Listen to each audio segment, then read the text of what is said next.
Just like, child, living as a gay black man in America, honey. The things they do not prepare you for, you just have to learn how to navigate life by yourself sometimes. Like, I'm literally out here by myself. I don't have a mom, she passed away. My dad is whatever he is. My brothers don't really have a relationship with them. And everyone. And it's almost just like nobody really wants to hear me out. I'm just like, I don't know what else I can do. I can only do so much. My friend was like, you need to just mourn that they're just all gone and just move on with your life. And I'm like, at this point, I feel like I guess that's what I have to do. Good morning, guys. Well, I don't know if it's gonna be morning when you see this, but hello from Seattle. I'm just kidding. I don't live in Seattle. I live in New York City. But apparently it is the new Seattle. We have had the wettest winter. Oh my God, winter, Nick? Wow. We've had the wettest summer I think we've ever had. Like, we've literally had the wettest summer I think we've ever had. God, let me start this over. This is not good. The toilet is like in the background. Like, am I okay? We've had the wettest winter in recent memory here in New York City. I've only lived here 5 years, but it has just been wet, y'all. Like, when I say wet, I mean wet, okay? But this is not what today's video is about. Today's video is about me. This weekend, I had a series of ups and downs, I have to be honest with you. The climate we're in right now, it's just very touch and go, right? Let's be clear. Like, the world is in shambles still, even though we have some positivity happening a little bit better now. The world is still in shambles. And my anxiety lately has been through the roof, okay? Let me just back up a little bit. In November, my father and I had a disagreement, we'll say that. And ever since then, I haven't spoken to him. And this weekend, I was with a friend and we did drink, and I think I might have had too much to drink. And it really sort of elevated my frustrations, I guess you could say, and really took it out on me, and I had a breakdown. I haven't had a breakdown since I had my panic attack back in 2019. Or was that 2020? 2020 or 2019? No, 2020, yeah. When I was working at the Tamron Hall show, my job was in shambles. My boss and I hated each other. I was in a horrible relationship with a man that was abusing me. And my mom had just died. And we were in COVID.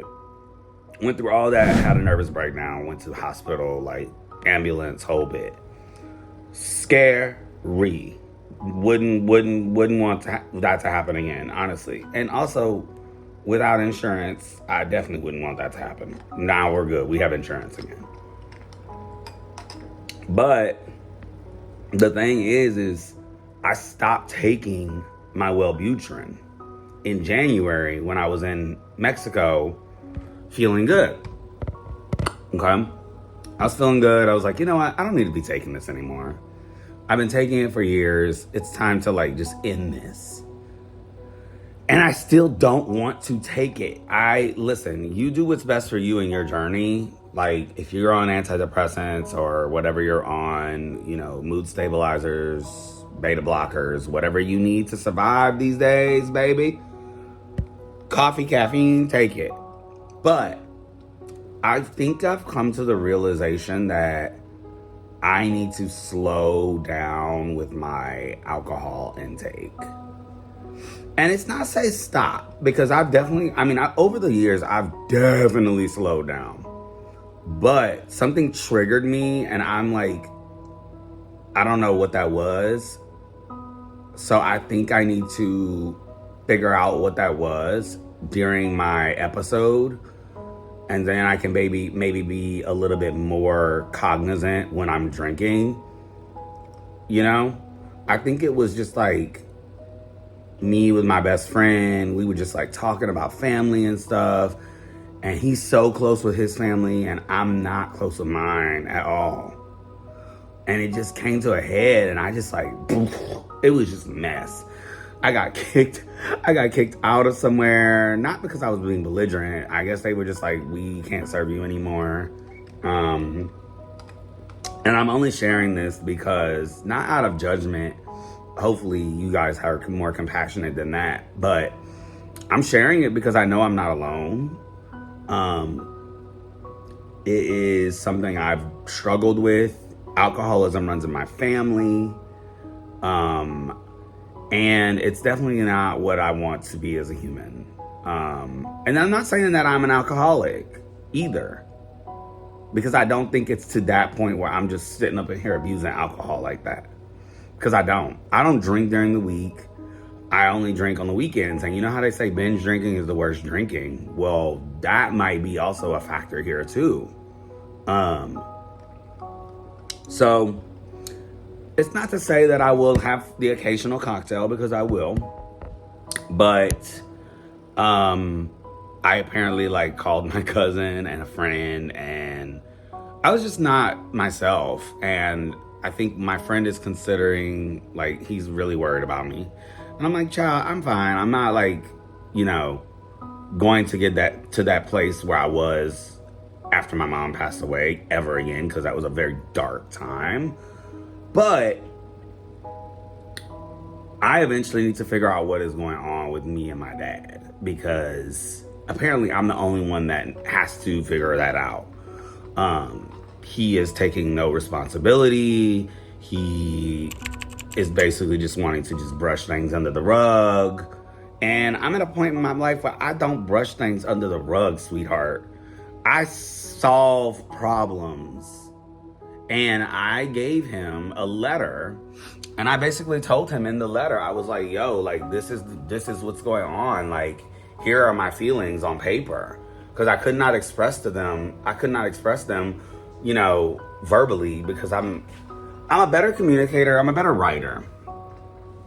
So I felt, let me do it in the communication style that I'm best in, because, I wanted it to be clear and concise. But apparently that did not go over so well, and he took major offense to it. And it's like, how are you going to have a relationship with me if you can't even take accountability for your own actions and just apologize and we can move on? But if you can't take accountability for what you did consistently, it's not just one time, y'all. It's been multiple occasions of this. He can't take responsibility. It's like, how you gonna be a grown man and not take responsibility for your own actions? And then you got another child. No, I'm not even gonna go there. I'm not even gonna go there with that one. But he told my cousin that he didn't know what to do to fix it. Sometimes all you need to do is say sorry to fix things. That's it. And unfortunately, he can't even say that, because his pride, his damn machoism is like so high to where he can't even admit that he was wrong. Maybe it's a little bit of narcissism. But I admitted when I was wrong in the letter when I wrote to him.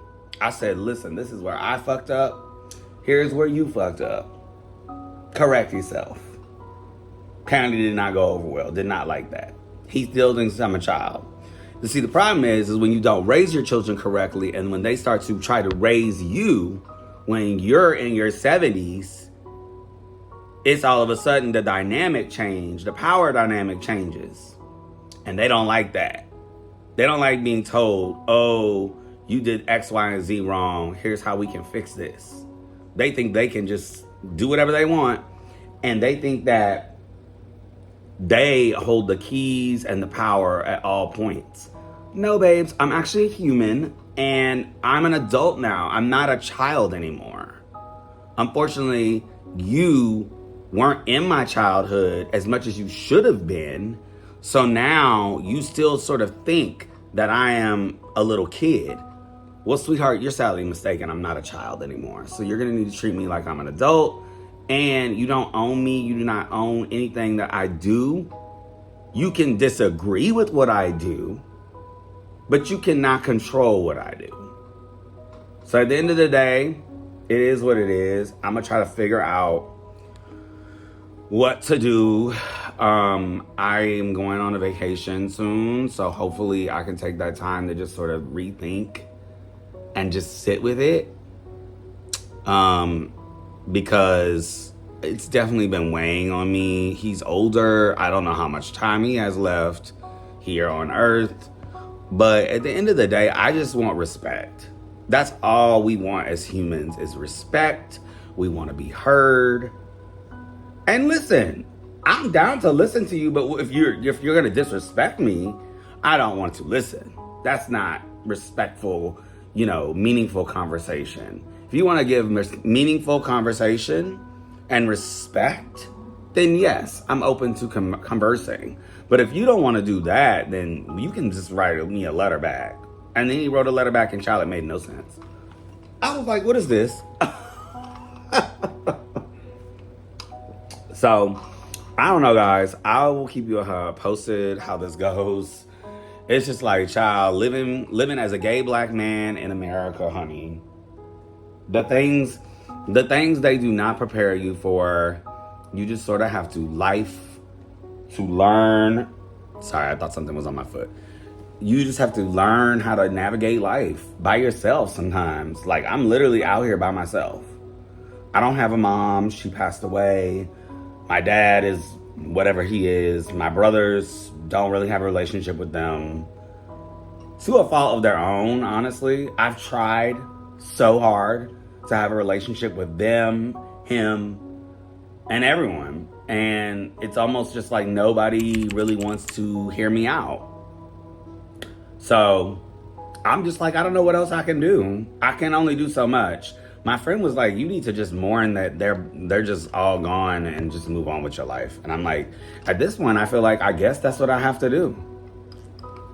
Because there's nothing else I can do. It's just going to wreck me if I continue to put energy into it. So anyway, just wanted to share that today in today's video. Make sure you smash that subscribe button. And I thank you guys so much for watching and supporting this channel. I'm just me sharing my real raw emotions with you guys because I know I'm not alone. And hopefully we can, foster a community of gay black men here that are all going through similar issues. And we can all sort of use and lean on each other because at this point, I feel like that's all we have. So thank you so much for watching, and I'll catch you guys on the next one. Bye.